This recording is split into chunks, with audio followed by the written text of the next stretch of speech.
حضرت ابن عمر رضی اللہ تعالیٰ عنہما سے روایت ہے کہ اللہ کے رسول صلی اللہ علیہ وسلم نے فرمایا، ناخن تراشنا، مونچھیں کاٹنا اور زیر ناف کے بال مونڈنا فطرت کا تقاضا ہے۔ سنن نسائی حدیث نمبر 12۔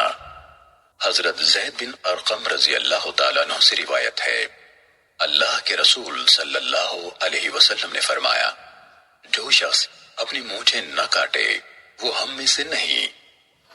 سنن نسائی حدیث نمبر 13۔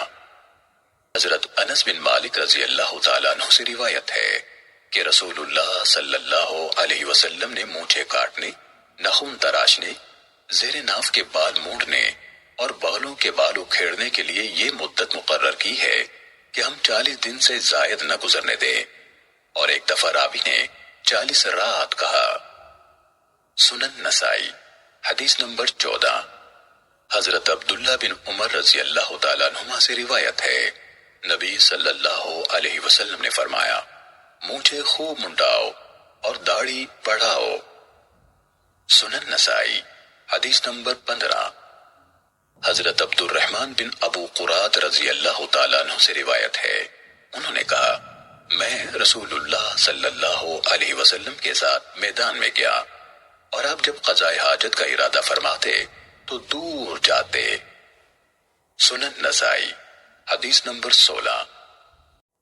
حضرت مغیرہ بن شعبہ رضی اللہ تعالیٰ عنہ سے روایت ہے کہ نبی صلی اللہ علیہ وسلم جب قضاء حاجت کے لیے جاتے تو دور جاتے۔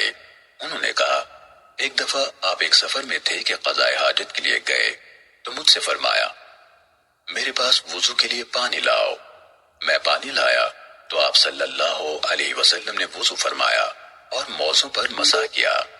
شیخ ابن سنی رحمہ اللہ نے فرمایا، سند میں مذکور راوی اسماعیل سے مراد اسماعیل القاری ابن جعفر بن ابو کثیر ہیں۔ سنن نسائی حدیث نمبر 17۔